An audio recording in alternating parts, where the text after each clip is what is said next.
ꯃꯌꯥꯝꯕꯨ ꯑꯍꯥꯟꯕꯃꯛꯇꯗ ꯍꯦꯂꯤ ꯃꯩꯁꯅꯥꯝꯅ ꯇꯔꯥꯝꯅ ꯑꯣꯛꯆꯕꯒ ꯂꯣꯏꯅꯅ ꯈꯨꯔꯨꯝꯖꯔꯤ꯫ ꯃꯌꯥꯝꯗ ꯇꯥꯍꯟꯖꯔꯤꯕ ꯋꯥꯔꯤ ꯑꯁꯤꯒꯤ ꯃꯃꯤꯡ ꯊꯔꯣꯏ ꯈꯨꯟꯕꯤ ꯂꯥꯏꯔꯕꯤ꯫ ꯋꯥꯔꯤ ꯑꯁꯤꯕꯨ ꯏꯕꯤꯔꯛꯄꯅ ꯁꯥꯟꯇꯤꯔꯥꯅꯤ꯫ ꯋꯥꯔꯤ ꯑꯁꯤ ꯃꯌꯥꯝ ꯄꯨꯟꯅ ꯇꯥꯃꯤꯟꯅꯔꯁꯤ꯫ ꯈꯨꯜ ꯑꯃꯗꯅꯤ, ꯈꯨꯜ ꯑꯁꯤꯗ ꯌꯥꯝꯅ ꯂꯥꯏꯔꯕ ꯃꯃꯥ ꯃꯆꯥ ꯑꯅꯤꯈꯛ ꯂꯩꯔꯝꯃꯤ꯫ ꯃꯃꯥꯒꯤ ꯃꯃꯤꯡꯅ ꯇꯣꯝꯕꯤ ꯀꯧꯔꯝꯃꯤ, ꯑꯗꯨꯒ ꯃꯆꯥꯅꯨꯄꯤꯒꯤ ꯃꯃꯤꯡꯅ ꯂꯥꯡꯂꯦꯟ ꯀꯧꯔꯝꯃꯤ꯫ ꯃꯈꯣꯏ ꯃꯃꯥ ꯃꯆꯥ ꯑꯁꯤ ꯅꯣꯡꯃꯒꯤ ꯆꯔꯥ ꯑꯅꯤ ꯆꯥꯅꯕ ꯍꯣꯠꯅꯕꯗ ꯌꯥꯝꯅ ꯋꯥꯔꯝꯃꯤ꯫ ꯆꯔꯥ ꯍꯦꯟꯕ ꯅꯨꯃꯤꯠꯁꯨ ꯑꯗꯨꯝ ꯌꯥꯎꯔꯝꯃꯤ꯫ ꯏꯁꯤꯡ ꯊꯛꯇꯨꯅ ꯌꯥꯝꯅ ꯋꯥꯅ ꯈꯥꯡꯂꯝꯃꯤ꯫ ꯑꯌꯨꯛꯀꯤ ꯃꯇꯝꯅꯤ꯫ ꯂꯥꯡꯂꯦꯟ ꯑꯌꯨꯛꯀꯤ ꯊꯕꯛ ꯂꯣꯏꯁꯤꯜꯂꯒ ꯐꯤ ꯁꯥꯗꯨꯅ ꯂꯩ꯫ ꯃꯃꯥ ꯇꯣꯝꯕꯤꯁꯨ ꯏꯃꯨꯡꯗꯒꯤ ꯊꯣꯔꯛꯇꯨꯅ, "ꯕꯦꯝꯃ, ꯀꯩ ꯍꯥꯏꯒꯦ ꯏꯃꯥ?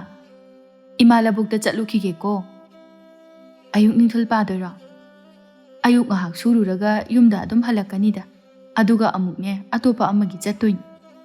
"ꯍꯣꯏ ꯏꯃꯥ, ꯅꯤꯡꯊꯤꯅ ꯂꯩꯔꯝꯃꯨꯀꯣ." ꯋꯥꯗꯣ ꯍꯥꯏꯔꯒ ꯇꯣꯝꯕꯤꯗꯣ ꯆꯠꯈ꯭ꯔꯦ꯫ ꯂꯥꯡꯂꯦꯟꯅ ꯑꯗꯨꯝ ꯐꯤ ꯁꯥꯗꯨꯅ ꯂꯩꯍꯧꯔꯤ꯫ ꯂꯥꯡꯂꯦꯟ ꯃꯥꯅ ꯑꯗꯨꯝꯅ ꯐꯤ ꯁꯥꯗꯨꯅ ꯂꯩꯔꯤꯉꯩ ꯃꯈꯣꯏꯒꯤ ꯂꯩꯀꯥꯏꯒꯤ ꯊꯔꯣꯗꯣ ꯂꯥꯛꯇꯨꯅ, "ꯂꯥꯡꯂꯦꯟ, ꯅꯃꯥ ꯂꯩꯕ꯭ꯔꯣ?" "ꯏꯅꯦ, ꯏꯃꯥꯗꯤ ꯂꯧꯕꯨꯛꯇ ꯆꯠꯈꯤꯌꯦ." ꯊꯔꯣ ꯃꯥꯡꯒꯣꯜꯗꯨꯗ ꯐꯝꯊꯗꯨꯅ, "ꯅꯣꯡꯃꯇ ꯎꯅꯒꯦ ꯍꯥꯏꯕꯁꯦ ꯐꯪꯗ꯭ꯔꯕꯅꯤ, ꯀꯃꯥꯏꯅꯕꯨ ꯇꯧꯕꯅꯣ ꯈꯪꯗꯦ." ꯂꯥꯡꯂꯦꯟ ꯀꯩꯁꯨ ꯍꯥꯏꯗ ꯇꯨꯃꯤꯟꯅ ꯊꯔꯣꯗ ꯌꯦꯡꯗꯨꯅ ꯂꯩ꯫ ꯊꯔꯣꯁꯨ ꯈꯣꯜ ꯈꯔ ꯀꯟꯅ, "ꯅꯃꯥꯅ ꯄꯩꯁꯥ ꯊꯅꯝꯕ ꯅꯠꯇ꯭ꯔꯣ? ꯄꯨꯊꯣꯔꯛꯎ." "ꯊꯅꯝꯗꯦ ꯏꯅꯦ." "ꯀꯔꯤꯒꯤ ꯊꯅꯝꯗꯕ? ꯅꯍꯥꯟꯇ ꯅꯠꯇ꯭ꯔꯣ ꯉꯁꯤ ꯄꯤꯒꯦ ꯍꯥꯏꯈꯤꯕꯗꯣ?"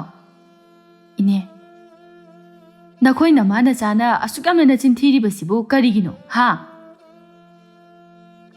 ꯂꯥꯡꯂꯦꯟ ꯃꯃꯥꯏ ꯑꯗꯨ ꯇꯨꯃꯤꯟꯅ ꯂꯨꯛꯊꯗꯨꯅ ꯂꯩ꯫ ꯊꯔꯣꯗꯤ ꯁꯥꯎꯅ ꯃꯆꯤꯟ ꯑꯗꯨꯗ ꯉꯥꯡꯂꯤ, "ꯁꯨꯃꯥꯏꯅ ꯁꯨꯝ ꯇꯧꯅꯕꯁꯦ ꯑꯩꯁꯨ ꯋꯥꯔꯦ꯫ ꯑꯄꯨꯕ ꯃꯤꯅ ꯏꯀꯥꯏꯕ ꯈꯪꯗ꯭ꯔꯦꯗꯨꯅꯤ ꯇꯧꯔꯤꯁꯦ꯫ ꯑꯩꯁꯨ ꯅꯈꯣꯏꯗ ꯂꯩꯗꯅ ꯄꯤꯕ ꯅꯠꯇꯦꯅꯦ꯫ ꯍꯧꯖꯤꯛꯁꯦ ꯄꯩꯁꯥ ꯌꯥꯝꯅ ꯆꯤꯟꯕ, ꯈꯪꯉꯕ? ꯑꯗꯨꯒ ꯅꯈꯣꯏꯅ ꯉꯁꯤ ꯍꯌꯦꯡ ꯇꯧꯗꯅ ꯂꯩ꯫ ꯄꯤꯕ꯭ꯔꯥ ꯍꯥꯏꯁꯨ ꯁꯨꯡꯄꯤ ꯄꯤꯗꯦ꯫ ꯁꯤꯗꯕꯨ ꯀꯃꯥꯏꯅ ꯇꯧꯗꯣꯏꯅꯣ?" "ꯏꯅꯦ, ꯑꯩꯅ ꯁꯥꯔꯤꯕ ꯐꯤꯁꯦ ꯂꯣꯏꯒꯗꯧꯔꯦ꯫ ꯁꯤ ꯍꯦꯛ ꯀꯛꯄꯒ ꯏꯅꯦꯒꯤꯗꯣ ꯁꯣꯏꯗꯅ ꯄꯤꯔꯒꯦ." "ꯑꯗꯨꯝꯅ ꯍꯥꯏꯔꯛꯏꯁꯤꯕꯨ ꯀꯌꯥꯝ ꯀꯨꯏꯔꯒꯦ?" "ꯏꯅꯦ, ꯍꯟꯗꯛꯇꯤ ꯁꯣꯏꯗꯅ ꯄꯤꯔꯒꯦ." "ꯀꯔꯤ ꯅꯨꯃꯤꯠꯇ ꯀꯛꯀꯅꯤ?" "ꯍꯌꯦꯡꯒꯨꯝꯕꯗꯤ ꯁꯣꯏꯗꯅ ꯀꯛꯀꯅꯤ." "ꯑꯗꯨꯗꯤꯅꯦ, ꯑꯩ ꯅꯣꯡ ꯅꯤꯅꯤ ꯂꯩꯔꯒ ꯂꯥꯛꯀꯦ." "ꯍꯣꯏ ꯏꯅꯦ." "ꯑꯗꯨꯒ ꯁꯣꯏꯔꯕ ꯏꯅꯦꯕꯨ ꯐꯠꯇꯦ ꯍꯥꯏꯒꯅꯨ." ꯋꯥꯗꯣ ꯍꯥꯏꯔꯒ ꯊꯔꯣꯗꯨ ꯁꯥꯎꯅ ꯆꯠꯈꯤ꯫ ꯂꯥꯡꯂꯦꯟ ꯁꯣꯔ ꯑꯃ ꯁꯥꯡꯅ ꯍꯣꯟꯇꯣꯛꯇꯨꯅ ꯀꯣꯟꯗ ꯑꯃꯨꯛ ꯀꯥꯗꯨꯅ ꯐꯤ ꯑꯗꯨ ꯁꯥꯅꯅꯕ ꯍꯣꯠꯅꯩ꯫ ꯉꯥꯏꯍꯥꯛ ꯐꯤ ꯑꯗꯨ ꯁꯥꯔꯕ ꯃꯇꯨꯡꯗ ꯏꯃꯨꯡꯗ ꯆꯪꯗꯨꯅ ꯆꯥꯛ ꯊꯣꯡꯅꯅꯕ ꯍꯣꯠꯅꯩ꯫ ꯂꯥꯡꯂꯦꯟ ꯏꯃꯨꯡꯗ ꯂꯩꯔꯤꯕ ꯆꯦꯡ ꯑꯗꯨ ꯌꯦꯡꯗꯨꯅ, "ꯁꯤꯗꯤ ꯌꯥꯝꯗ꯭ꯔꯤ. ꯉꯁꯤꯒꯤ ꯆꯔꯥꯕꯨ ꯐꯥꯒꯗ꯭ꯔꯅꯦ ꯇꯧꯔꯤꯁꯤꯕꯣ?" ꯂꯥꯡꯂꯦꯟ ꯃꯊꯥ ꯁꯥꯅ ꯂꯦꯞꯇꯨꯅ ꯂꯩ꯫ "ꯍꯣꯔꯦꯟꯒꯤꯗꯤ ꯀꯃꯥꯏꯅ ꯇꯧꯅꯤ ꯁꯤꯗꯤ? ꯏꯟꯁꯥꯡꯁꯨ ꯑꯝꯇ ꯂꯩꯇꯦ, ꯉꯥꯔꯤꯁꯨ ꯃꯣꯔꯣꯛꯁꯨ. ꯑꯂꯨ ꯑꯃ ꯂꯩꯔꯤꯁꯦ ꯍꯦꯛꯇ ꯉꯥꯟꯁꯤꯜꯂꯒꯦ, ꯑꯗꯨꯒ ꯊꯨꯝ ꯇꯣꯠꯂꯒ ꯆꯥꯅꯅꯕ." ꯋꯥꯗꯣ ꯍꯥꯏꯔꯒ ꯂꯥꯡꯂꯦꯟ ꯆꯥꯛ ꯑꯗꯨ ꯊꯣꯡꯅꯅꯕ ꯍꯣꯠꯅꯩ꯫ ꯂꯥꯡꯂꯦꯟ ꯃꯥꯅ ꯑꯗꯨꯝꯅ ꯆꯥꯛ ꯊꯣꯡꯂꯤꯉꯩ ꯃꯄꯥꯟꯗꯒꯤ ꯃꯤ ꯀꯧꯔꯛꯂꯝꯃꯤ꯫ "ꯀꯅꯥꯅꯣ ꯀꯧꯔꯤꯁꯤꯅ? ꯄꯩꯁꯥ ꯊꯧꯕ ꯂꯥꯛꯄ ꯁꯣꯏꯗꯅ ꯑꯣꯏꯔꯝꯒꯅꯤ." ꯋꯥꯗꯣ ꯍꯥꯏꯔꯒ ꯂꯥꯡꯂꯦꯟ ꯃꯄꯥꯟꯗ ꯊꯣꯔꯛꯂꯝꯃꯤ꯫ ꯃꯄꯥꯟꯗ ꯈꯨꯔꯥ ꯇꯣꯡꯕꯗꯨ ꯂꯦꯞꯇꯨꯅ ꯂꯩꯔꯝꯃꯤ꯫ "ꯈꯨꯔꯥ, ꯃꯉꯣꯟꯗ ꯀꯥꯈꯠꯄꯤꯔꯛꯑꯣ." "ꯈꯨꯔꯥ ꯀꯥꯔꯔꯣꯏ." ꯂꯥꯡꯂꯦꯟꯗꯨ ꯇꯨꯃꯤꯟꯅ ꯂꯩ꯫ ꯑꯍꯜꯗꯨ ꯃꯈꯥ ꯇꯥꯗꯨꯅ, "ꯅꯈꯣꯏ ꯏꯃꯥꯗꯤ ꯂꯩꯇ꯭ꯔꯣ?" "ꯂꯩꯇꯦ ꯈꯨꯔꯥ, ꯂꯧꯕꯨꯛꯇ ꯆꯠꯈꯤꯌꯦ." "ꯑꯌꯨꯛ ꯂꯥꯛꯏ ꯊꯦꯡꯅꯗꯦ, ꯅꯨꯡꯊꯤꯜ ꯂꯥꯛꯏ ꯊꯦꯡꯅꯗꯦ. ꯀꯝꯗꯧꯅꯤ ꯇꯧꯔꯤꯁꯤꯗꯤ?" ꯂꯥꯡꯂꯦꯟꯗꯨ ꯈꯨꯝꯗꯕꯤꯗ ꯇꯨꯃꯤꯟꯅ ꯂꯩ ꯑꯗꯨꯝ꯫ "ꯅꯠꯇꯦ, ꯅꯈꯣꯏ ꯏꯃꯥꯗꯨꯕꯨ ꯀꯔꯝ ꯀꯥꯟꯗ ꯑꯩꯒꯤ ꯄꯩꯁꯥꯗꯨ ꯄꯤꯅꯤ ꯍꯥꯏꯒꯦ? ꯁꯦꯟꯗꯣꯏ ꯐꯪꯉꯤ ꯍꯨꯜꯂꯛꯀꯅꯤ ꯍꯥꯏꯕ ꯈꯪꯗꯦ." "ꯈꯨꯔꯥ, ꯍꯣꯔꯦꯟ ꯏꯃꯥ ꯍꯜꯂꯛꯑꯒ ꯋꯥꯔꯤ ꯁꯥꯟꯅꯔꯒꯦ." "ꯅꯈꯣꯏ ꯅꯃꯥ ꯅꯆꯥꯁꯦ ꯅꯣꯡꯃꯇ ꯁꯪꯗꯦ, ꯁꯨꯔꯤꯗꯤ ꯉꯛꯏ. ꯀꯥꯏꯗ ꯊꯝꯒꯦ ꯇꯥꯜꯂꯤꯕ ꯃꯌꯥꯝꯗꯨꯕꯣ?" "ꯈꯨꯔꯥ, ꯄꯥꯕꯅ ꯄꯨꯁꯤꯜꯂꯝꯕ ꯃꯌꯥꯝꯁꯦ ꯁꯤꯡꯅꯅꯕ ꯍꯣꯠꯅꯕꯗ ꯍꯦꯛꯇ ꯀꯣꯟꯅꯗꯕꯅꯤ. ꯍꯥꯏꯒꯨꯝꯕꯗꯅ ꯅꯄꯥꯗꯣ ꯐꯠꯇꯤ ꯐꯠꯇꯕꯅꯤ." ꯂꯥꯡꯂꯦꯟ ꯈꯨꯝꯗꯦ꯫ "ꯃꯥꯅ ꯐꯠꯇꯗꯅ ꯐꯠꯇꯕ ꯃꯥꯗꯤ ꯂꯥꯏꯅ ꯂꯧꯈ꯭ꯔꯦꯗꯅ. ꯑꯗꯨꯒ ꯅꯈꯣꯏꯅ ꯑꯣꯏꯅ ꯋꯥꯍꯧꯔꯦꯗꯅ." ꯇꯣꯝꯕ ꯃꯈꯥ ꯑꯗꯨꯝ ꯇꯥꯗꯨꯅ, "ꯅꯃꯥ ꯄꯪꯕꯗꯣ ꯑꯗꯨꯅꯅꯤ ꯋꯥꯔꯤꯕꯗꯣ." ꯂꯥꯡꯂꯦꯟ ꯈꯔ ꯁꯥꯎꯅꯤꯡꯅ, "ꯈꯨꯔꯥ, ꯈꯨꯔꯥꯒꯤ ꯄꯩꯁꯥꯗꯣ ꯏꯃꯥꯒ ꯇꯥꯟꯅꯔꯒ ꯁꯣꯏꯗꯅ ꯄꯤꯊꯣꯛꯅꯕ ꯍꯣꯠꯅꯔꯒꯦ." "ꯍꯩ, ꯄꯩꯁꯥꯗꯨꯗꯤ ꯑꯔꯥꯏꯕꯅꯤꯅꯦ." "ꯀꯩꯅꯣ ꯈꯨꯔꯥꯅ ꯍꯥꯏꯕꯤꯅꯤꯡꯉꯤꯁꯤꯕꯣ? ꯌꯦꯡꯉꯨ, ꯃꯇꯝ ꯑꯃꯗ ꯅꯃꯥꯗꯨ ꯈꯨꯔꯥꯅ ꯀꯣꯏꯇꯥꯟ ꯇꯥꯟꯅꯔꯝꯂꯤꯕꯅꯤ. ꯑꯗꯨꯗꯅ ꯅꯃꯥꯗꯨ ꯁꯨꯛꯌꯥ ꯌꯥꯗꯕ, ꯈꯪꯉꯕ? ꯑꯉꯥꯎꯕ ꯅꯄꯥꯗꯨꯗ ꯂꯩꯈꯤꯗꯅ ꯍꯧꯖꯤꯛꯇꯤ ꯀꯔꯤ ꯁꯥꯔꯦ? ꯋꯥꯕꯅ ꯂꯣꯏꯔꯦꯗꯅ." ꯇꯣꯝꯕꯒꯤ ꯋꯥꯗꯨꯗ ꯂꯥꯡꯂꯦꯟ ꯌꯥꯝꯅꯗꯤ ꯁꯥꯎꯅꯤꯡꯂꯕꯅꯤ꯫ ꯇꯣꯝꯕ ꯃꯈꯥ ꯇꯥꯗꯨꯅ ꯑꯩꯅ ꯍꯥꯟꯅ ꯇꯥꯅꯔꯝꯕꯗꯣ ꯑꯗꯨ ꯀꯧꯕꯅꯤꯅ ꯍꯧꯖꯤꯛꯁꯨ ꯌꯦꯡꯕꯗ ꯅꯨꯡꯉꯥꯏꯇꯦꯅꯦ꯫ ꯅꯃꯥꯅꯕꯨ ꯋꯥꯈꯜ ꯐꯖꯅ ꯈꯜꯂꯒꯗꯤ ꯍꯧꯖꯤꯛꯁꯨ ꯃꯇꯝ ꯂꯩꯔꯤ꯫ ꯍꯥꯏꯗꯤ ꯈꯨꯔꯥꯁꯨ ꯏꯇꯣꯝꯇꯅꯤ ꯂꯩꯔꯤꯕꯁꯤ꯫ ꯈꯨꯔꯥꯗ ꯂꯩꯕ ꯍꯥꯏꯁꯦ ꯅꯈꯣꯏꯒꯤ ꯑꯋꯥꯕꯗꯣ ꯂꯣꯏꯅ ꯀꯣꯛꯀꯗꯧꯔꯤꯕꯅꯤ꯫ ꯂꯥꯡꯂꯦꯟ ꯌꯥꯝ ꯁꯥꯎꯅ ꯀꯩꯅꯣ ꯈꯨꯔꯥꯅ ꯍꯥꯏꯕꯤꯔꯤꯕꯁꯤꯕꯣ? ꯅꯠꯇꯦ, ꯈꯨꯔꯥꯒꯤꯁꯦ ꯑꯩꯈꯣꯏ ꯏꯃꯥ ꯏꯆꯥ ꯈꯛ ꯂꯩ ꯍꯥꯏꯗꯨꯅ ꯌꯥꯝꯅ ꯎꯁꯤꯠꯄꯤꯗ꯭ꯔꯤꯕꯔꯥ? ꯍꯥꯏ, ꯅꯈꯣꯏꯒꯤ ꯐꯒꯗꯕꯗꯣ ꯍꯥꯏꯕꯤꯕꯅꯤꯅꯦ꯫ ꯑꯍꯟꯊꯪꯗ ꯈꯨꯔꯥꯅ ꯑꯗꯨꯝꯅ ꯍꯥꯏꯔꯤꯗꯨꯕꯨ ꯃꯥꯏꯒꯗꯣ ꯀꯩꯝꯇ ꯏꯀꯥꯏꯕ ꯈꯪꯗ꯭ꯔꯕ? ꯍꯩꯃꯥ, ꯃꯑꯣꯡ ꯑꯃꯅꯤꯅꯦ ꯃꯁꯤ ꯑꯉꯥꯡꯁꯤꯗꯤ꯫ ꯈꯨꯔꯥ, ꯆꯨꯝꯅ ꯄꯩꯁꯥ ꯊꯧꯕꯤꯌꯨ, ꯋꯥꯊꯤ ꯋꯥꯔꯦꯝ ꯎꯁꯤꯠꯇꯕ ꯋꯥꯗꯤ ꯉꯥꯡꯕꯤꯔꯛꯀꯅꯨ꯫ ꯍꯩ, ꯑꯩꯒꯤ ꯄꯩꯁꯥ ꯄꯨꯁꯤꯜꯂꯒ ꯑꯗꯨꯃꯥꯏꯅ ꯑꯩꯉꯣꯟꯗ ꯍꯦꯛꯇ ꯍꯥꯏꯕ ꯌꯥꯕ꯭ꯔꯣ? ꯈꯨꯔꯥꯒꯤ ꯃꯑꯣꯡꯗꯨꯅ ꯍꯥꯏꯕꯅꯤ꯫ ꯍꯩ, ꯉꯁꯤ ꯅꯣꯡ ꯅꯤꯅꯤꯁꯤꯗ ꯑꯩꯒꯤ ꯄꯩꯁꯥꯗꯣ ꯍꯦꯛ ꯄꯤꯗ꯭ꯔꯕ ꯅꯈꯣꯏꯒꯤ ꯏꯪꯈꯣꯜꯁꯦ ꯑꯩꯅꯅꯦ ꯃꯍꯨꯠ ꯑꯣꯏꯅ ꯂꯧꯒꯗꯕꯅꯤ꯫ ꯋꯥꯗꯣ ꯍꯥꯏꯔꯒ ꯇꯣꯝꯕ ꯌꯥꯝꯅ ꯁꯥꯎꯅ ꯆꯠꯈꯤꯔꯝꯃꯤ꯫ ꯂꯥꯡꯂꯦꯟꯁꯨ ꯁꯥꯎꯅ ꯑꯁꯨꯛ ꯃꯊꯣꯡ ꯆꯥꯗꯕ ꯑꯍꯜ, ꯍꯅꯨꯔꯕꯁꯤ ꯐꯥꯎꯕꯗ ꯁꯤꯔꯝꯗꯥꯏ ꯌꯧꯔꯕꯁꯤ ꯐꯥꯎꯕꯗ ꯅꯨꯄꯤ ꯊꯤꯅꯤꯡꯉ ꯃꯥꯜꯂꯤꯅꯦ꯫ ꯋꯥꯗꯣ ꯍꯥꯏꯔꯒ ꯂꯥꯡꯂꯦꯟꯗꯨ ꯁꯥꯎꯅ ꯏꯃꯨꯡꯗ ꯆꯪꯈꯤ꯫ ꯇꯣꯝꯕꯤꯅ ꯂꯧꯕꯨꯛꯇꯒꯤ ꯍꯜꯂꯛꯄꯗ ꯃꯆꯥꯅꯨꯄꯤ ꯂꯥꯡꯂꯦꯟ ꯑꯗꯨ ꯐꯤ ꯑꯃꯨꯛ ꯁꯥꯗꯨꯅ ꯂꯩꯔꯝꯃꯤ꯫ ꯃꯃꯥ ꯍꯜꯂꯛꯄ ꯎꯕꯗ ꯂꯥꯡꯂꯦꯟꯅ ꯏꯃꯥ ꯍꯜꯂꯛꯑꯕꯣ? ꯏꯃꯥ ꯍꯜꯂꯛꯏ꯫ ꯂꯥꯡꯂꯦꯟꯁꯨ ꯐꯤꯁꯥꯀꯣꯜꯗꯒꯤ ꯀꯨꯝꯊꯔꯛꯇꯨꯅ ꯃꯃꯥꯒꯤ ꯃꯅꯥꯛꯇ ꯆꯪꯂꯛꯏ꯫ ꯇꯣꯝꯕꯤꯅ ꯐꯤ ꯁꯥꯗꯅ ꯂꯩꯔꯤꯗꯨꯕꯨ ꯆꯥꯛꯀ ꯊꯣꯡꯂꯕ꯭ꯔꯣ ꯅꯪꯕꯣ? ꯍꯣꯏ ꯏꯃꯥ, ꯊꯣꯡꯉꯤ꯫ ꯏꯟꯁꯥꯡꯗꯤ ꯑꯝꯇ ꯂꯩꯔꯝꯃꯣꯏ, ꯑꯂꯨ ꯑꯃ ꯂꯩꯍꯧꯕꯗꯣ ꯉꯥꯟꯁꯤꯟꯕ꯭ꯔꯣ? ꯍꯣꯏ ꯏꯃꯥ꯫ ꯐꯔꯦ ꯐꯔꯦ꯫ ꯑꯗꯣ ꯏꯃꯥ, ꯅꯨꯃꯤꯗꯥꯡꯒꯤ ꯆꯔꯥ ꯂꯩꯇꯦ ꯀꯃꯥꯏ ꯇꯧꯅꯤ? ꯀꯝꯗꯧꯅꯤ ꯑꯗꯨꯗꯤ? ꯑꯩꯁꯨ ꯍꯣꯔꯦꯟ ꯆꯥꯛ ꯇꯣꯛꯑꯒ ꯊꯔꯣꯏ ꯈꯨꯟꯕ ꯆꯠꯂꯨꯒꯦ꯫ ꯑꯗꯨ ꯌꯣꯟꯊꯣꯛꯑꯒ ꯆꯦꯡ ꯋꯥꯟꯅꯅꯕ ꯍꯣꯠꯅꯕ꯭ꯔꯥ ꯌꯦꯡꯒꯦ ꯇꯧꯕꯅꯤ꯫ ꯍꯣꯏ ꯍꯣꯏ, ꯏꯃꯥꯁꯨꯅꯦ ꯑꯌꯨꯛꯀꯤꯁꯤꯃꯗꯤ ꯐꯪꯗ꯭ꯔꯦ꯫ ꯍꯥꯟꯅ ꯂꯧꯁꯟꯗꯨꯅ ꯂꯣꯏꯊꯣꯛꯈ꯭ꯔꯕꯅꯤꯅ ꯅꯨꯡꯊꯤꯜꯒꯤꯁꯤꯁꯨ ꯆꯞ ꯃꯥꯟꯅꯩ, ꯐꯪꯒꯗꯕ ꯑꯃꯠꯇ ꯅꯠꯇꯦ꯫ ꯏꯃꯥꯅ ꯀꯨꯝꯃꯤꯁꯤ ꯃꯤꯒꯤ ꯍꯥꯟꯅ ꯂꯧꯁꯤꯜꯂꯨꯕ ꯉꯥꯛꯇꯅꯤ꯫ ꯃꯤꯒꯤ ꯂꯧꯁꯤꯜꯂꯨꯔꯕꯅꯤꯅ ꯆꯠꯅꯤꯡꯗ꯭ꯔꯕꯁꯨ ꯆꯠꯇꯕꯗꯤ ꯌꯥꯗꯦꯅꯦ ꯇꯧꯔꯤꯁꯦ꯫ ꯏꯃꯥ, ꯏꯅꯦ ꯊꯥꯔꯣ ꯂꯥꯛꯑꯝꯕꯅꯤ꯫ ꯁꯥꯎꯕꯗ ꯂꯣꯏꯔꯝꯃꯅꯤꯅꯦ ꯃꯥꯅ ꯇꯧꯔꯤꯗꯣ꯫ ꯍꯣꯏ ꯏꯃꯥ, ꯌꯥꯝ ꯁꯥꯎꯔꯝꯃꯤ꯫ ꯑꯩꯅ ꯐꯤ ꯀꯛꯑꯒ ꯁꯣꯏꯗꯅ ꯄꯤꯔꯒꯦ ꯍꯥꯏꯈꯤꯕꯅꯤ꯫ ꯃꯤꯒꯤ ꯁꯦꯟꯗꯣꯜ ꯃꯌꯥꯝꯁꯦ ꯀꯔꯝ ꯀꯥꯟꯗ ꯁꯤꯡꯕ ꯉꯝꯒꯗꯕꯅꯣ ꯈꯪꯗ꯭ꯔꯦ꯫ ꯑꯣꯟꯊꯣꯛꯅꯁꯨ ꯌꯥꯝꯃꯟꯈ꯭ꯔꯦ ꯏꯃꯥ꯫ ꯑꯗꯨꯅꯤꯅꯦ, ꯃꯁꯤꯗ ꯁꯤꯡꯕ ꯂꯣꯏꯈ꯭ꯔꯕꯗꯤ ꯏꯃꯥ ꯏꯆꯥꯅ ꯁꯨꯖꯔꯤꯕ ꯈꯔ ꯑꯁꯤꯅ ꯅꯨꯡꯉꯥꯏꯅ ꯃꯔꯥꯡ ꯀꯥꯏꯅ ꯍꯤꯡꯕ ꯌꯥꯔꯤꯕꯅꯤ꯫ ꯑꯗꯨꯕꯨꯅꯦ, ꯐꯅ ꯀꯟꯅ ꯁꯨꯔꯕꯁꯨ ꯃꯌꯥꯝꯒꯤ ꯁꯤꯡꯅꯅꯕ ꯍꯣꯠꯅꯕꯗ ꯀꯔꯤꯃꯇ ꯉꯝꯗ꯭ꯔꯦ꯫ ꯏꯃꯥ, ꯅꯣꯡꯃꯗꯤ ꯁꯣꯏꯗꯅ ꯉꯝꯂꯛꯀꯅꯤꯗ꯫ ꯑꯗꯨꯒꯤ ꯑꯁꯥꯗꯅꯤ ꯏꯃꯥꯅ ꯁꯨꯕ ꯂꯦꯞꯇ꯭ꯔꯤꯕꯁꯤꯁꯨ꯫ ꯈꯨꯔꯥ ꯇꯣꯝꯕꯁꯨ ꯂꯥꯛꯑꯝꯕꯅꯤ꯫ ꯀꯔꯤ ꯍꯥꯏꯔꯝꯃꯤ? ꯌꯥꯝ ꯁꯥꯎꯔꯝꯕ꯭ꯔꯥ? ꯏꯃꯥ, ꯑꯩꯒ ꯈꯠꯅꯈ꯭ꯔꯕꯅꯤ꯫ ꯍꯩꯃꯥ, ꯅꯪꯗꯤ ꯀꯔꯤꯒꯤ ꯈꯠꯅꯔꯤꯕ? ꯏꯃꯥ, ꯑꯗꯨꯒꯤ ꯍꯅꯨꯕꯗꯣ ꯃꯤ ꯌꯥꯝ ꯎꯁꯤꯠꯇꯦ, ꯑꯩ ꯌꯥꯝ ꯁꯥꯎꯅꯤꯡꯉꯤ꯫ ꯑꯗꯨꯕꯨꯕ ꯀꯔꯤ ꯀꯔꯤ ꯍꯥꯏꯔꯝꯃꯤꯅꯣ ꯍꯥꯏꯕ ꯅꯪꯕꯨ? ꯆꯨꯝꯅ ꯄꯩꯁꯥ ꯊꯧꯗꯤ, ꯋꯥꯊꯤ ꯋꯥꯆꯣꯏ ꯌꯥꯝꯅ ꯉꯥꯡꯏ꯫ ꯇꯧꯕꯅꯤ ꯃꯗꯨꯒꯤ ꯑꯍꯜꯗꯣ꯫ ꯂꯥꯏꯑꯣꯏꯈ꯭ꯔꯕ ꯕꯕꯥꯕꯨ ꯃꯥꯅ ꯈꯣꯠꯇꯨꯅ ꯉꯥꯡꯉꯤꯕ꯫ ꯀꯌꯥꯗ ꯉꯝꯈ꯭ꯔꯕ ꯍꯅꯨꯕꯅꯣ ꯌꯦꯡꯉꯨꯅꯦ꯫ ꯑꯗꯨꯒꯅꯦ, ꯏꯃꯥꯒꯤ ꯃꯔꯝꯗꯁꯨ ꯌꯥꯝ ꯍꯥꯏꯔꯝꯃꯤ꯫ ꯏꯁ, ꯑꯩꯒꯤ ꯃꯔꯝꯗꯅ ꯀꯔꯤ ꯍꯥꯏꯔꯝꯃꯤꯕ? ꯅꯍꯥꯟꯋꯥꯏ ꯂꯩꯁꯥꯔꯤꯉꯩꯗ ꯃꯥꯅ ꯀꯣꯏꯒꯦ ꯍꯥꯏ, ꯌꯥꯗꯦ, ꯄꯪꯕꯒꯤ ꯋꯥꯖꯕꯅꯤ ꯀꯥꯏꯅ꯫ ꯑꯗꯨꯒ ꯍꯧꯖꯤꯛꯁꯨ ꯃꯇꯝ ꯂꯩꯔꯤ, ꯃꯥꯅ ꯍꯥꯏꯕ ꯌꯥꯔꯗꯤ ꯅꯣꯏ ꯅꯨꯡꯉꯥꯏꯗꯣꯏꯅꯤ ꯀꯥꯏꯅ꯫ ꯇꯣꯝꯕꯤ ꯁꯥꯎꯅ ꯃꯤ ꯎꯁꯤꯠꯇ꯭ꯔꯤꯕꯅꯤꯅꯦ ꯃꯥꯒꯤꯗꯣ꯫ ꯍꯣꯏ ꯏꯃꯥ, ꯑꯗꯨꯗꯗꯤ ꯑꯩꯁꯨ ꯆꯤꯟ ꯈꯨꯝꯗꯨꯅ ꯈꯠꯅꯕꯅꯤ꯫ ꯑꯗꯨꯒ ꯍꯅꯨꯕꯗꯣ ꯁꯥꯎꯗꯅꯒꯁꯨ ꯇꯧꯏ, ꯅꯣꯡ ꯅꯤꯅꯤꯁꯤꯗ ꯄꯩꯁꯥ ꯄꯤꯔꯛꯇ꯭ꯔꯗꯤ ꯏꯪꯈꯣꯜ ꯂꯧꯅꯤ ꯀꯥꯏꯅ꯫ ꯍꯧꯖꯤꯛꯅꯦ ꯏꯃꯥꯅ ꯁꯥꯎꯅꯤꯡꯉꯛꯇꯅ ꯃꯥꯒꯤ ꯄꯩꯁꯥꯗꯣ ꯍꯥꯠꯀꯅꯤꯀꯣ꯫ ꯏꯃꯥ, ꯑꯩꯈꯣꯏ ꯑꯅꯤ ꯈꯛꯇ ꯂꯩꯕꯁꯤꯗ ꯎꯁꯤꯠꯇ꯭ꯔꯤꯅꯤ ꯃꯥꯒꯤꯗꯣ꯫ ꯃꯥꯅ ꯑꯩꯈꯣꯏꯗ ꯀꯩꯗꯧꯕ ꯉꯝꯗꯣꯏꯕ?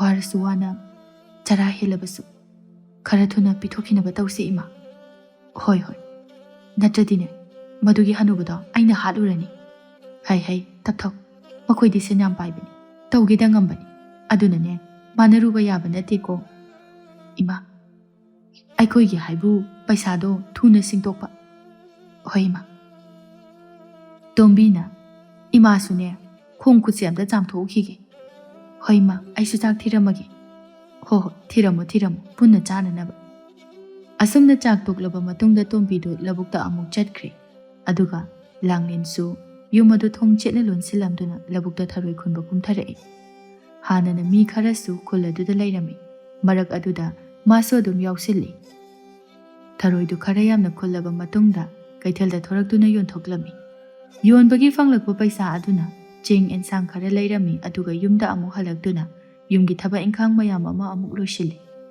ꯂꯣꯏꯅ ꯂꯣꯏꯁꯤꯟꯕ ꯂꯣꯏꯔꯕꯗ ꯆꯥꯛꯈꯨꯝꯗ ꯆꯪꯗꯨꯅ ꯆꯥꯛ ꯑꯃꯨꯛ ꯊꯣꯡꯂꯝꯃꯤ꯫ ꯃꯝꯂꯤ ꯃꯝꯂꯤ ꯇꯧꯔꯛꯄ ꯑꯗꯨꯗ ꯃꯃꯥ ꯇꯣꯝꯕꯤꯁꯨ ꯂꯧꯕꯨꯛꯇꯒꯤ ꯍꯜꯂꯛꯂꯝꯃꯤ꯫ ꯂꯧꯕꯨꯛꯇ ꯆꯠꯂꯨꯕꯒꯤ ꯃꯣꯠꯄꯗꯨ ꯏꯔꯨ ꯁꯦꯡꯅ ꯂꯨꯖꯔꯒ ꯆꯥꯛꯈꯨꯝꯗ ꯆꯪꯂꯛꯏ꯫ ꯏꯃꯥ, ꯆꯥꯛ ꯊꯣꯡꯕ ꯍꯧꯔꯕꯣ ꯅꯪꯕꯣ?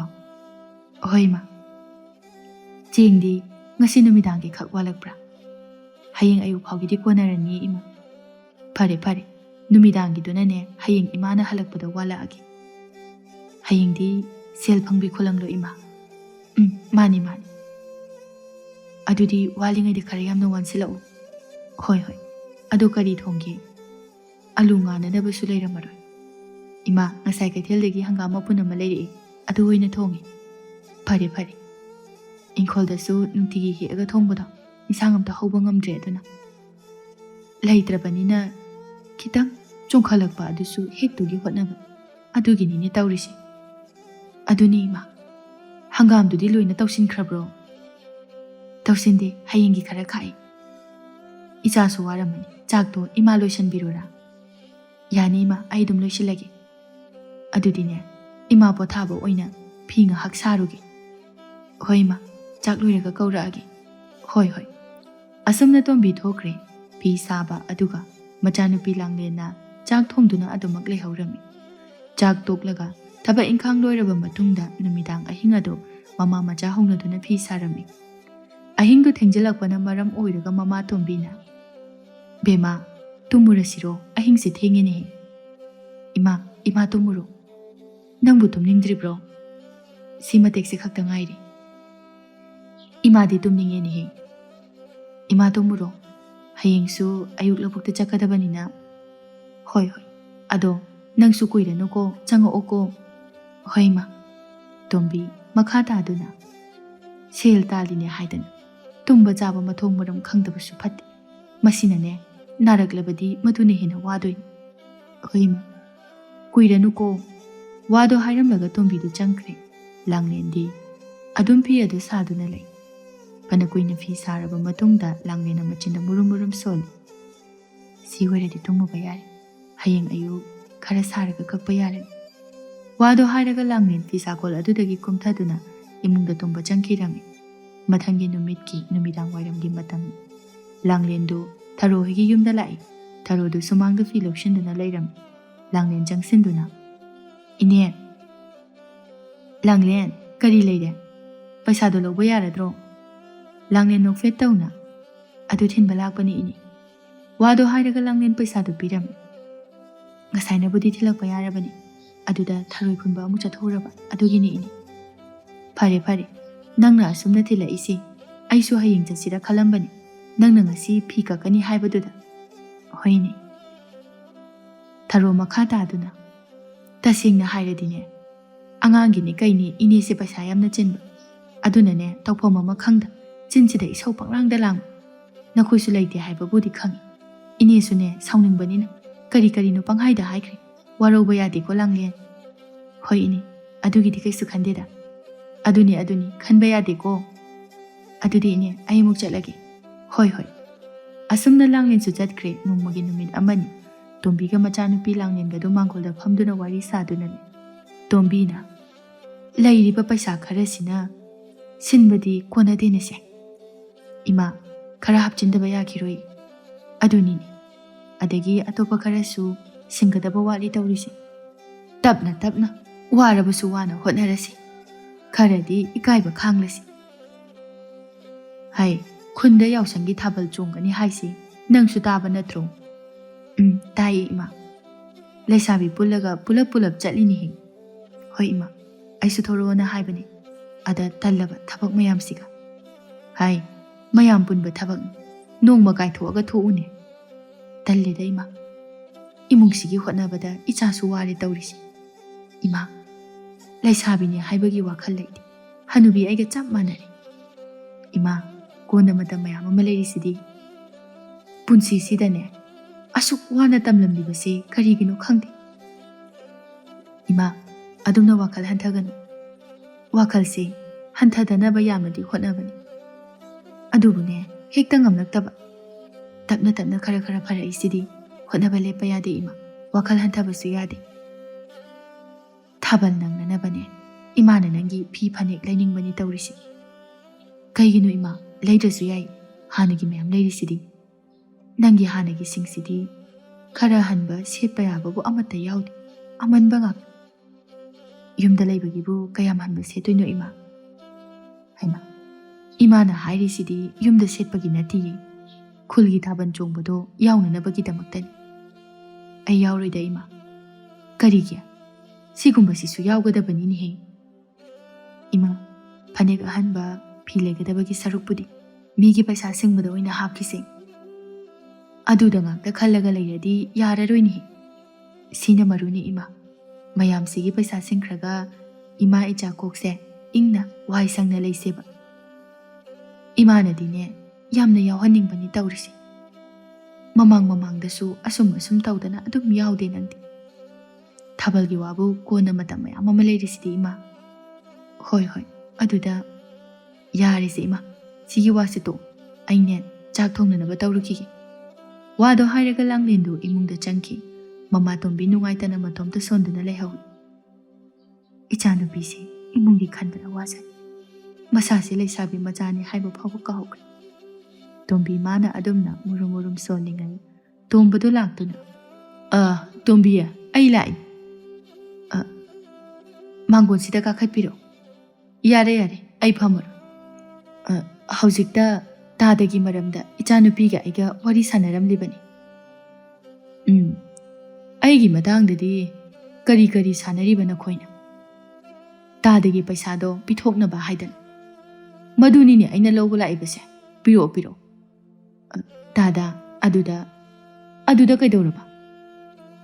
ꯑꯗꯨꯗ ꯇꯥꯗ, ꯄꯩꯁꯥꯁꯦ ꯈꯔ ꯁꯨꯐꯥꯠꯇ꯭ꯔꯤꯕ ꯑꯗꯨꯒꯤꯅꯤ꯫ ꯑꯩꯒꯤꯗꯤ ꯉꯁꯤ ꯄꯤꯗꯕ ꯌꯥꯔꯣꯏ꯫ ꯇꯥꯗ, ꯑꯩꯅ ꯍꯥꯏꯔꯤꯁꯤꯅꯤꯀꯣ, ꯄꯤꯗꯕ ꯌꯥꯔꯣꯏ꯫ ꯀꯨꯏꯔꯕꯅꯤꯅ ꯇꯥꯗꯁꯨ ꯁꯣꯏꯗꯅ ꯁꯥꯎꯐꯝ ꯊꯣꯛꯏ, ꯑꯗꯨꯕꯨ ꯑꯩꯈꯣꯏꯁꯨ ꯂꯩꯕ ꯅꯠꯇꯕꯅꯤꯅ ꯀꯟꯅ ꯁꯥꯒꯠꯄ ꯍꯣꯠꯅꯔꯤ꯫ ꯁꯥꯒꯠꯄ ꯍꯦꯛ ꯂꯣꯏꯕꯒ ꯄꯤꯖꯒꯦ꯫ ꯑꯩꯈꯣꯏꯁꯨ ꯏꯀꯥꯏꯔ ꯄꯣꯠꯅꯤꯗ ꯀꯨꯏꯃꯟꯕꯁꯤꯗ꯫ ꯋꯥꯔꯧꯕꯤꯕ ꯌꯥꯗꯦ ꯇꯥꯗ, ꯉꯥꯏꯕꯒꯤ ꯉꯥꯏꯕ ꯃꯇꯝ ꯈꯤꯇꯪꯒ꯫ ꯍꯩ ꯇꯣꯝꯕꯤ, ꯅꯆꯥꯅꯨꯄꯤꯗꯣ ꯁꯛꯇꯥ ꯅꯨꯡꯁꯤꯗꯦꯅꯦꯍꯦ꯫ ꯇꯥꯗ, ꯑꯍꯜ ꯂꯃꯟꯗ ꯀꯔꯤ ꯍꯥꯏꯅꯤ, ꯀꯔꯝꯕ ꯋꯥꯍꯩ ꯋꯥꯇꯥ ꯁꯤꯖꯤꯟꯅꯒꯅꯤ ꯍꯥꯏꯕ ꯈꯪꯗꯦꯅꯦ꯫ ꯇꯥꯗ, ꯁꯥꯎꯕꯤꯕ ꯌꯥꯗꯦ, ꯑꯉꯥꯡ ꯑꯣꯏꯗꯅ ꯇꯧꯔꯤꯕꯅꯤ꯫ ꯃꯗꯣ ꯇꯣꯝꯕꯤ, ꯅꯪꯅ ꯈꯔ ꯋꯥꯔꯛꯎꯅꯦ꯫ ꯍꯣꯏ ꯇꯥꯗ, ꯑꯩꯒꯤ ꯄꯩꯁꯥꯗꯨ ꯄꯨꯔꯒ ꯃꯆꯤꯟꯒꯁꯨ ꯀꯟꯕ ꯁꯥꯔꯗꯅ꯫ ꯑꯉꯥꯡ ꯑꯣꯏꯗꯅ ꯇꯧꯔꯤꯕꯅꯤ ꯇꯥꯗ꯫ ꯑꯐꯕ ꯋꯥꯅꯤꯅꯦ ꯑꯩꯅ ꯍꯥꯏꯔꯤꯗꯣ, ꯐꯠꯇꯕ ꯋꯥꯁꯨ ꯅꯠꯇꯦ꯫ ꯇꯥꯗ, ꯑꯩꯅ ꯍꯥꯏꯔꯤꯕ ꯋꯥꯗꯣ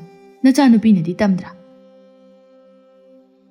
ꯇꯥꯗ, ꯋꯥꯔꯕꯁꯨ ꯋꯥꯅ ꯃꯇꯝ ꯈꯤꯇꯪꯗꯤ ꯉꯥꯏꯕꯤꯌꯨ꯫ ꯍꯩ ꯇꯣꯝꯕꯤ, ꯑꯩꯅ ꯍꯥꯏꯔꯤꯁꯦ ꯍꯥꯟꯅ ꯇꯥꯎꯅꯦ, ꯄꯩꯁꯥꯗꯨꯗꯤ ꯑꯔꯥꯏꯕꯅꯤꯅꯦꯍꯦ꯫ ꯇꯥꯗ, ꯑꯩꯁꯦ ꯂꯧꯕꯨꯛꯁꯨ ꯆꯠꯀꯗꯕꯁꯨ ꯂꯩꯕ꯫ ꯅꯪꯒꯤꯁꯤꯕꯨ ꯑꯩꯕꯨ ꯅꯥꯀꯣꯏꯅꯅ ꯇꯥꯜꯂꯤꯕ ꯍꯥꯏꯕꯗꯨꯔꯣ? ꯇꯥꯟꯕꯒꯤ ꯋꯥ ꯅꯠꯆꯗꯦꯗ ꯇꯥꯗ꯫ ꯇꯣꯝꯕꯅ, ꯇꯟꯗ꯭ꯔꯣ? ꯁꯥꯈ꯭ꯔꯕ ꯅꯨꯡꯁꯥ ꯃꯔꯛꯁꯤꯗ ꯋꯥꯗ꯭ꯔꯣ ꯅꯁꯥꯗꯨꯕꯨ ꯂꯧꯕꯨꯛꯇꯨꯗ? ꯇꯥꯗ, ꯁꯨꯝ ꯇꯧꯔꯕꯅꯤꯅ ꯍꯩꯅꯔꯦꯗ꯫ ꯅꯆꯤꯟ ꯊꯤꯒꯅꯨ ꯇꯣꯝꯕꯤ, ꯂꯧ ꯀꯨꯝꯕꯕꯨ ꯅꯨꯡꯉꯥꯏꯕ ꯊꯕꯛꯇꯧꯅ꯫ ꯇꯥꯗ, ꯋꯥꯗꯕ ꯊꯕꯛꯄꯨ ꯀꯔꯤ ꯂꯩꯒꯦ? ꯋꯥꯗꯅꯗꯤ ꯄꯩꯁꯥ ꯐꯪꯕ ꯌꯥꯔꯣꯏꯗꯣ꯫ ꯑꯗꯨꯕꯨꯗꯤ ꯆꯨꯝꯕ, ꯑꯗꯨꯗ ꯑꯩꯉꯣꯟꯗ ꯂꯩꯕ ꯅꯨꯄꯤꯗꯨꯗꯤ ꯁꯨꯛꯁꯨ ꯁꯨꯗꯅ ꯅꯨꯡꯉꯥꯏꯅ ꯊꯝꯕ ꯉꯝꯒꯅꯤ꯫ ꯇꯥꯗꯕꯨ ꯑꯍꯜꯊꯪꯁꯤꯗ ꯅꯨꯄꯤ ꯑꯃꯨꯛ ꯊꯤꯈꯤꯒꯦ ꯍꯥꯏꯔꯤꯕ꯭ꯔꯣ? ꯍꯦꯔꯥ ꯇꯣꯝꯕꯤ, ꯀꯌꯥꯝ ꯑꯍꯜ ꯑꯣꯏꯔꯗꯅ ꯑꯩꯕꯨ? ꯇꯣꯝꯕꯤꯗꯨ ꯁꯥꯎꯗꯤ ꯌꯥꯝꯅ ꯁꯥꯎꯅꯤꯡꯂꯕꯅꯤ, ꯑꯗꯨꯕꯨ ꯋꯥ ꯍꯥꯏꯗꯕꯤꯗ ꯂꯩ꯫ ꯇꯣꯝꯕ ꯃꯈꯥ ꯇꯥꯗꯨꯅ, ꯅꯈꯣꯏꯅ ꯅꯃꯥ ꯅꯆꯥꯅ ꯋꯥꯅ ꯂꯩꯕꯗꯨ ꯎꯕꯗ ꯑꯩꯁꯦ ꯅꯨꯡꯉꯥꯏꯇ꯭ꯔꯤꯕ, ꯑꯗꯨꯗ ꯋꯥꯈꯜ ꯑꯃ ꯁꯨꯝ ꯈꯜꯂꯤꯕ ꯇꯥꯗꯁꯦ꯫ ꯅꯃꯥ ꯅꯆꯥꯅ ꯑꯩꯒꯤ ꯅꯥꯛꯇ ꯋꯥꯗꯨ ꯂꯣꯏꯗ꯭ꯔꯤꯉꯩꯗ ꯇꯣꯝꯕꯤꯅ, ꯇꯥꯗ, ꯏꯃꯨꯡꯗ ꯏꯆꯥꯅꯨꯄꯤꯅ ꯆꯥꯛ ꯊꯣꯡꯂꯤꯕꯅꯤ, ꯑꯃꯨꯛꯇ ꯌꯦꯡꯉꯨꯈꯤꯒꯦ꯫ ꯋꯥꯗꯣ ꯍꯥꯏꯔꯒ ꯇꯣꯝꯕꯤꯗꯨ ꯏꯃꯨꯡꯗ ꯐꯠ ꯂꯥꯎꯅ ꯆꯪꯈꯤ꯫ ꯇꯣꯝꯕ ꯃꯆꯤꯟꯗ ꯃꯨꯔꯨꯝ ꯃꯨꯔꯨꯝ ꯁꯣꯟꯗꯨꯅ, ꯋꯥꯁꯤ ꯍꯦꯛ ꯍꯥꯏꯕ ꯂꯣꯏꯍꯧꯗꯦꯗ꯫ ꯇꯣꯝꯕ ꯃꯨꯔꯨꯝ ꯃꯨꯔꯨꯝ ꯁꯣꯟꯗꯨꯅ ꯊꯣꯡꯒꯥꯜꯂꯣꯝꯗ ꯊꯣꯛꯈꯤꯔꯝꯃꯤ꯫ ꯏꯃꯨꯡꯗꯅ ꯂꯥꯡꯂꯦꯟꯅ, Ima, kanano mapanda laiduba? Khutse thadokpa yadadana thoraktre. Ta tombani. Langlin khara sauningna. Kay hairamino ima, wakai ngangamira. Ngangamdeda. Chumna sum paisa thorambani. Adubu oiradi bhai. Ima na sune phajana haikrabani. Matam kitang ngayu sunanaba hotnari haidan. Chumna paisa thaudaba ma yaubani. Matunga tawradine. Mamaiduda khupang thadoini ahloirasu. Hai, migi paisa singdriba phawbadi khara khangsinnada. Usinnada leksanba taridana. Mi usitabasine ainyam sauningise ima. Aikhoina makhoigi sel puribanina. Aikhoina lalibani. Migi maral singse loine hek singba loiragane. Mi amatana imaga aiga usitaba wata haraksanu aina tawgiba. Matamdudadine ichana tawingba hekta taw kaisu kaide. Ima, ado labuk chatpase thengani chak chanaba tawrasira. Hoi hoi. Numidang wairamgi matam Langlin sumangda tharoi kaktuna le. Adumaina lairingaida mamasu halaklami. Mama halakpadu ubada. Ima, ngasidi yam ngalina. Ngasidi ne. Laudo nganna loiraba. Nganna loibadunadi phari. Tharoidu nangna kaiduba. Mani ima. Ngasi khulubado yondrabro. Ngarangi khara lembado aduga ngasigi khara amaga lemba. Punsilaga kakpani thongaga chanaba. Hoine, tharoi thongbu chadaba kuiri. Yonanaba hotnabada. Hoi ima, hayengdi phajana thongage. Lausu loisalakadawrene tawrisi. Lau loisalakpagi khuragi pasado pithoknaba. Lau loisinkrabadi sufam nomfamse wadoinine tawrisi. Sing amuk chanba hauba tabani. Ima, numidang dana pi saraga. Adumna tawba tari. Migi paisabu singba loikredi yam komani de imaga aiga. Adudadi kemta waningai oi yamna nungaina leiren. Suzaruba khara asina. Aduni ima.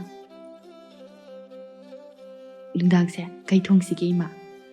Haima aidi kau redana nga yaurakpani. Tombiwado haina nga du puthorei. Aya, sidi yam chawini ma. Chawrabani thongaga chaba yarabani. Kaidagino imana leiraira. Khulangi paisaduna kaidobagi leiraino. Ngabu kona charasu yai. Migi paisa hana singdausibu. Hai, leirakpa natini nangba. Adudi kaidagi mina piraino. Pirakpa nati. Labukta leirambadagi pharakpanine. Labuktagi pharakpa oire. Makhoigi labukto nga yamna laini. Misu yamna phanaki.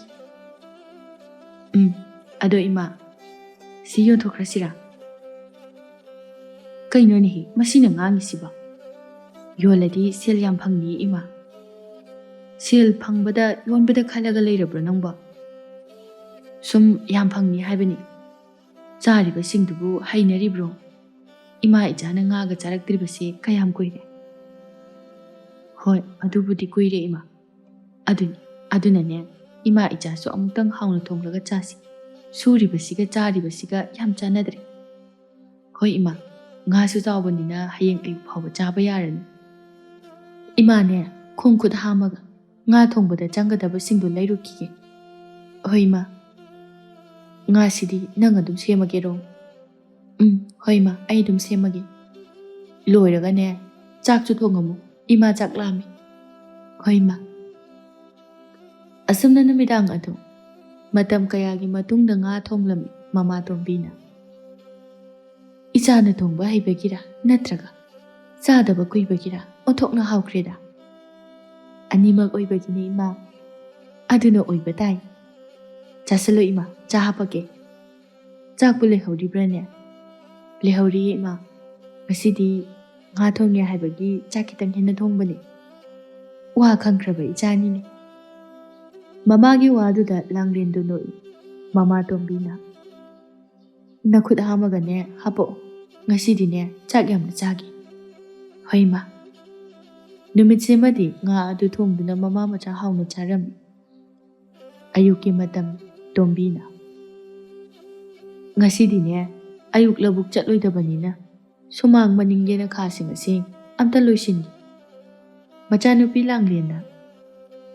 Aisu Luisingena Tobani, hecta sangdaba. Ibani Magna Sangda Duna Lairabati. Maning Maya sing a si, Pazabada Loire. Aduni. Mi nunga changa aga nukna batari.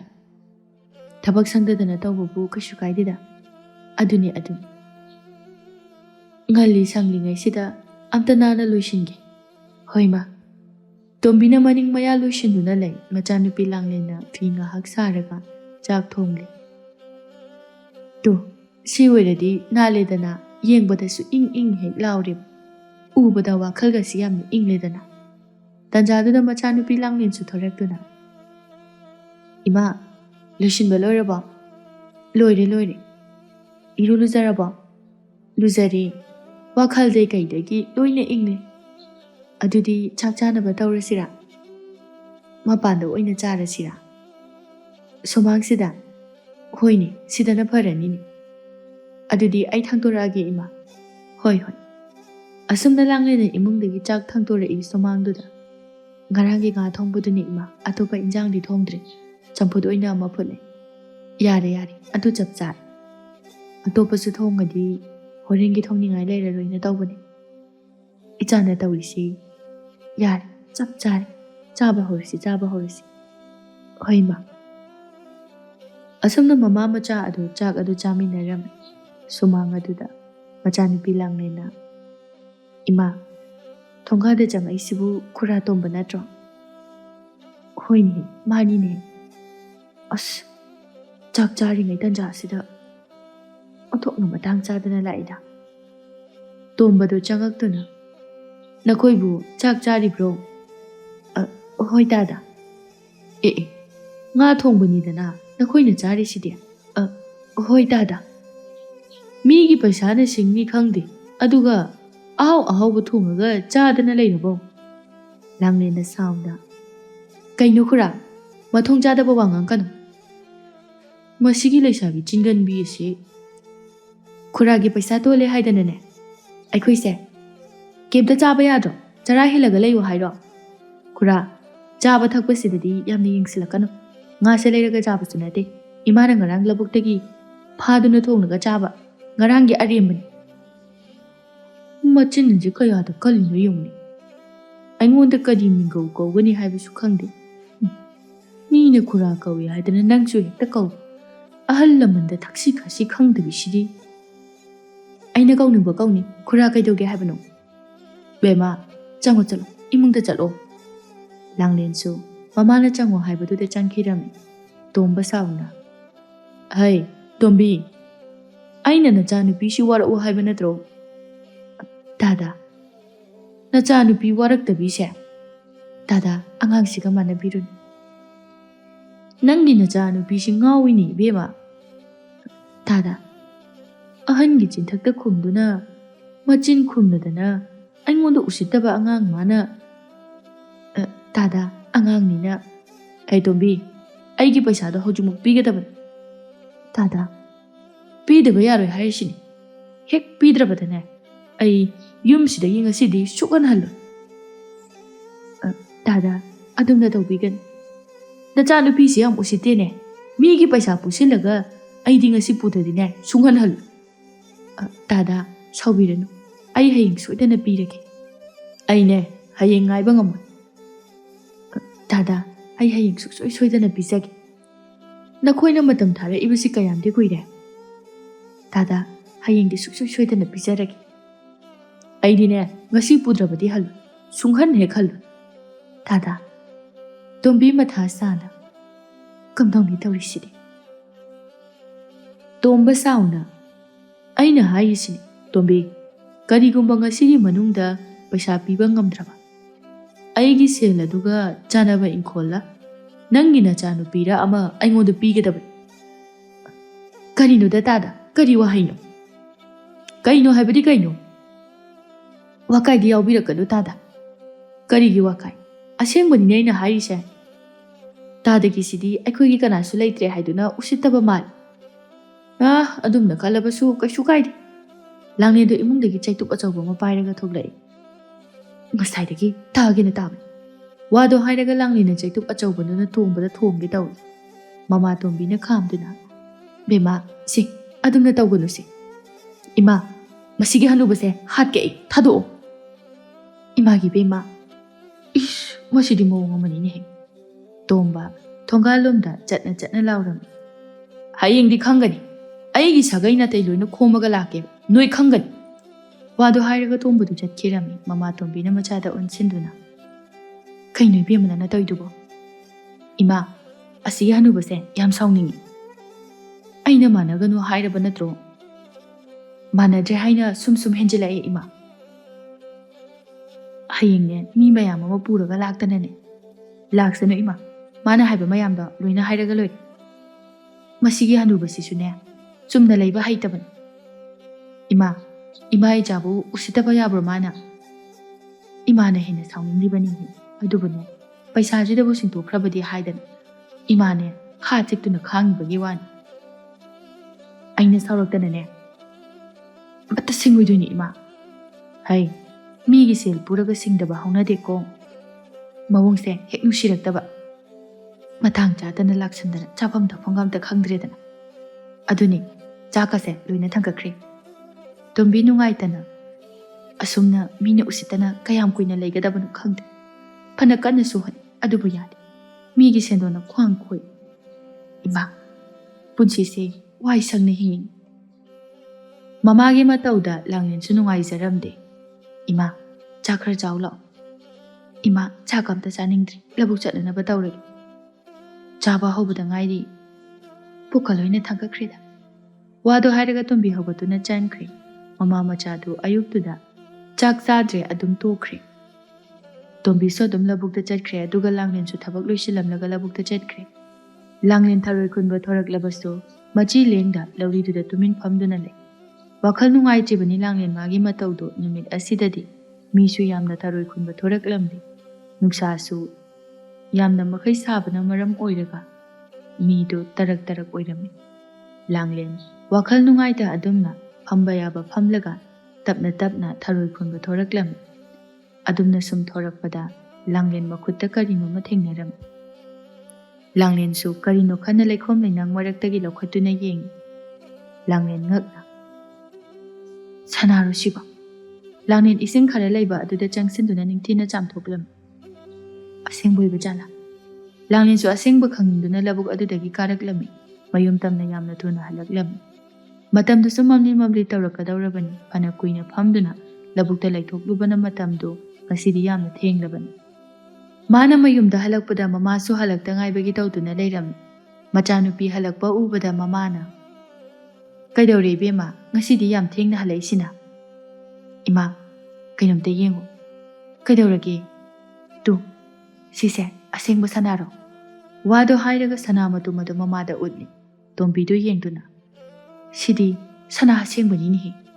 Ha, asengba ni haiba. Asuk chawba sanamatum sibu kadaidagino. Ima, tharoi khunbada thengnarakpani. Kaino ne haisiba. Masibu Kadaidagi sananune labuktuda. Aduni ima aisu sanamalina puraini. Masidi migi sana asaba tahawba sunadi. Sana matum kamay tawni ima. Mayamda kana-kanagi sana tahawi haina hangsiro. Sana matum sibu kamay na hangdoy no ima. Magine na loy hairani. Chumini adusu sana si paginati. Aduni ima. Tombi nga hakmuna khalaba matungda. Masi, isorna ima ijagi tamnamba soidana oigan. Ima. Ima ijagi awabasi uba ngamdadana. Tawba soidana oiramgan. Langlenda tumina lay wakhal khanduna mama tombina.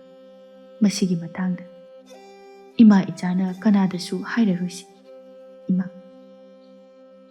Ima ijana sizinarasi. Mina thira oidro ima. Asuk chawba sanamatum sibu kanana thirakani. Khul lekai sida kanana asigumba sana leiramgani. Adubudi chumme ima. Khul sida khwaidagi maral mathum leiba tatomal phau. Asumna leiramgadaba nati. Langlena tapna chumme ima. Mapu mahakna ima ichagi awabasi ubibani. Asumna numit asidagi sanamatum asi makhoigi oiduna. Makhoina sizinaraktami. ꯑꯁꯨꯝꯅ ꯇꯣꯝꯕꯤ ꯑꯃꯗꯤ ꯂꯥꯡꯂꯦꯟ ꯍꯣꯏꯒꯤ ꯏꯃꯨꯡꯒꯤ ꯐꯤꯕꯝꯗ ꯑꯍꯣꯡꯕ ꯃꯌꯥꯝ ꯑꯃ ꯂꯥꯛꯂꯤ꯫ ꯃꯤꯒꯤ ꯇꯣꯜꯂꯝꯕ ꯁꯦꯜꯁꯤꯡꯁꯨ ꯂꯣꯏꯅ ꯁꯤꯡꯇꯣꯛꯈ꯭ꯔꯤ꯫ ꯑꯗꯨꯒ ꯈꯨꯜ ꯑꯁꯤꯗ ꯌꯥꯝꯅ ꯅꯨꯡꯉꯥꯏꯅ ꯂꯩꯕ ꯍꯥꯏꯕꯗꯨ ꯑꯣꯏꯔꯝꯃꯤ꯫ ꯃꯈꯣꯏꯗ ꯎꯁꯤꯠꯇꯅ ꯇꯧꯔꯝꯕ ꯍꯅꯨꯕ ꯇꯣꯝꯕ ꯑꯗꯨꯁꯨ ꯇꯨꯃꯤꯟꯅ ꯂꯩꯈꯤꯔꯝꯃꯤ꯫ ꯌꯥꯝꯅ ꯋꯥꯖꯔꯛꯂꯕ ꯃꯃꯥ ꯃꯆꯥ ꯑꯗꯨ ꯌꯥꯝꯅ ꯅꯨꯡꯉꯥꯏꯅ ꯂꯩꯈꯤꯔꯝꯃꯤ꯫